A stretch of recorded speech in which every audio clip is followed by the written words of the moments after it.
Hello everybody, Kate Crane here. Now I'm here today with a video for graphics and I'm going to be using the Dura-Lar clear film. This is a beautiful weight and I'm going to be using it to create windows on a tag or on a card and also to create little hanging elements because it's got just the right amount of bounce. I'm also going to be using the double tack mounting film to layer all of my pieces together. I've used this previously on making stickers, so you'll find that in a previous video. I've also used the clear film previously to create bits like this, so again you can look that up because I'm going to be using bits like this as part of today's project too. I've got a few bits here ready for my project.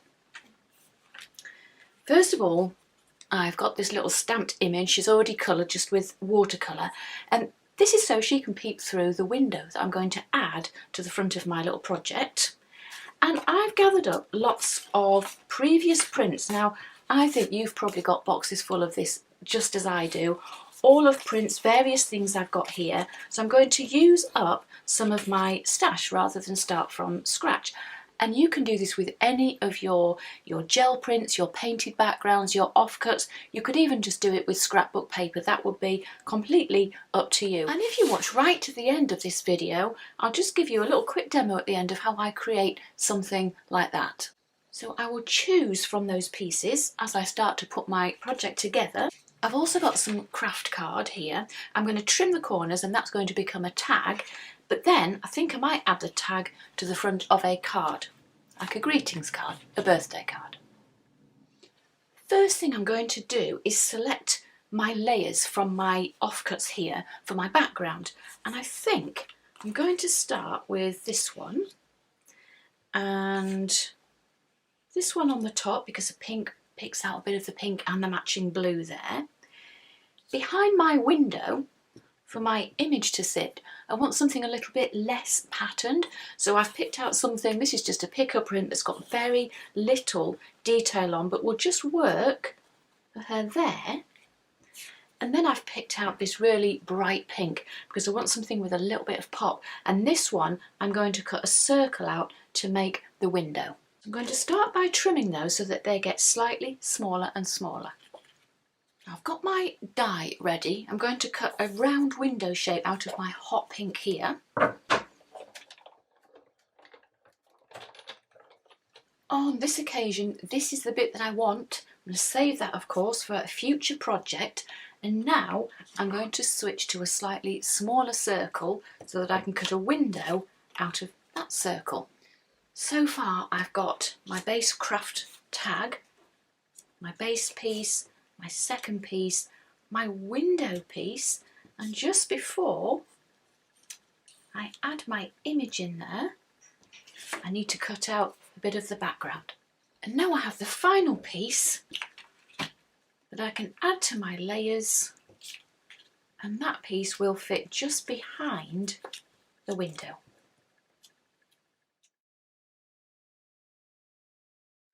For a nice neat finish without those cut white edges, don't forget to just give them a bit of ink.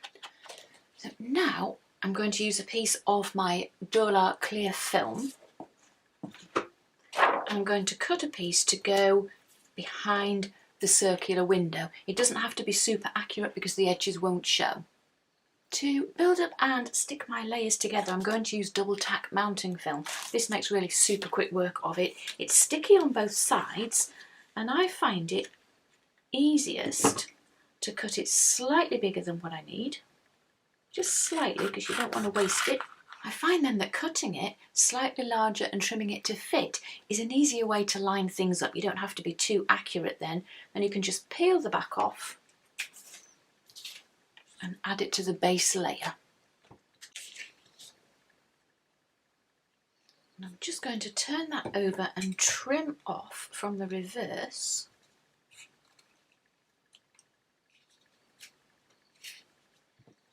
And I'm going to use some of my double tack mounting film again to add the circular shape. And I'm going to put it slightly above halfway. I don't want it very central. Visually that doesn't quite make sense. So I'm going to put it a little bit higher up. You'll notice that I haven't stuck this one down yet because I'm going to add some stitching, and if I do that I can cover up the mess behind if I stick it down afterwards. When I add this one, I'm going to use something a little bit different. I'm going to use some 3D mounting foam because I want that window to sit a little bit higher up. I've dug out some clear film that I've previously done some mark making on.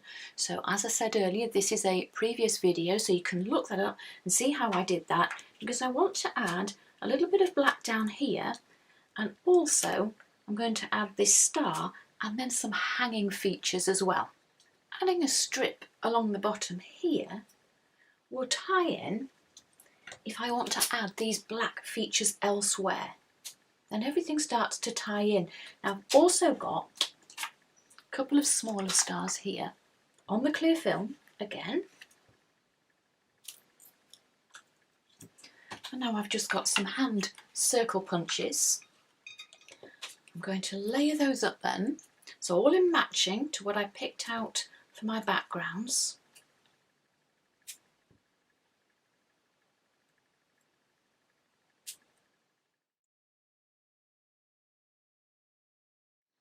I've got these layered up, but to turn these into a little hanging embellishment, I'm going to cut a strip of the clear film. As I said earlier, this has got just the right amount of bounce to add the 3D element to the front of your tags, your mixed media projects.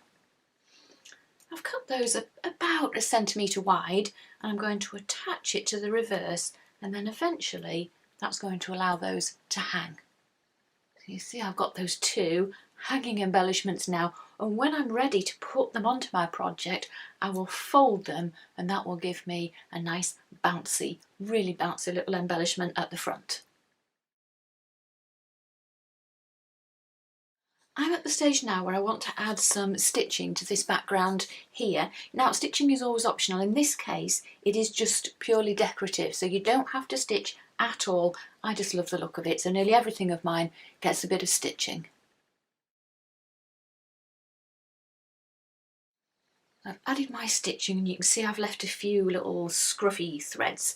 Now to add this on the top here, I'm using this 3D sticky foam. I've trimmed it in half just to make sure it's not going to stick over those edges. And this is quite a nice deep foam, so it's going to lift my window up over my central image. It's going to give it a little bit of dimension, a bit of height. And just to add to that sense of depth behind the window, I'm going to use my Posca pen and I'm going to just add a few little dots around the edge. I'm going to trim the corners of my tag. At the moment it doesn't really look like a tag. I'm going back to my circle punches so I can add that to the top of my tag. And before I stick this down, I'm going back to my hanging embellishments, because I can hang these from the tag itself, but I could also hang one from here before I stick it down. And to do that I just need to really heavily crease that, press that down, and then it will just sit over the top, and when somebody opens the card from the envelope those bits are going to pop out. And just to finish off, I'm going to add some bits of Stickles glitter. I'm going to do a bit of printing with some junk bottle lids and things. This is a gold, it's a really nice fluid gold, great for printing. Then I'm going to add an eyelet, bit of ribbon, and then I'll add it to my card. Now just with the very end of a paintbrush, so the wrong end.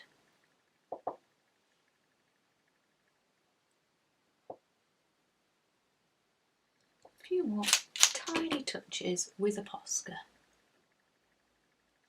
As you can see, I've added a little bit of twine and ribbon through my top eyelet hole there. The glitter is about dry, and one other thing I added, a teeny tiny sticker word on the Dura-Lar film there. It just helps to give it that sense of dimension. And now all I'm going to do is add it to the front of my card. These elements will go perfectly flat inside the envelope, and as soon as the recipient opens it they're going to pop back up and hang freely at the front. So that's finished, but don't forget, I'm going to give you a little bonus extra and just show you very quickly how I made my background.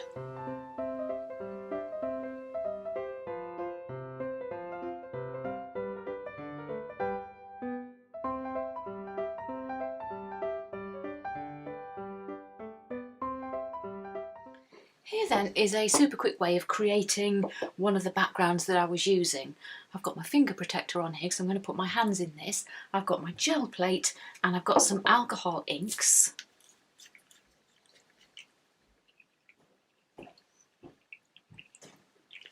I've used a bit of Aqua and a bit of Gumball. If your colours are a little bit strong for what you really like, you can just add a little bit of blending solution.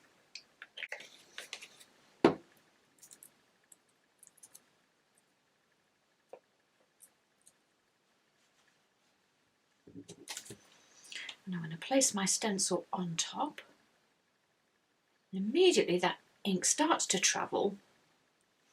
And then kitchen roll. And that's going to remove everything out of the stencil gaps. I'm going to let that dry just for a couple of minutes. I will lift the stencil, I will let it dry a little bit more, and then I'll take my print. I've removed my stencil and I'm left with my pattern here, and I'm going to just give it a couple more minutes to dry properly.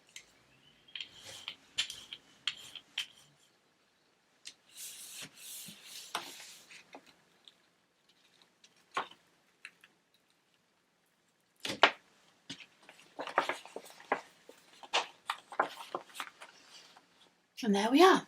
Super quick, easy technique with alcohol ink on your gel plate to create a background to use in your project.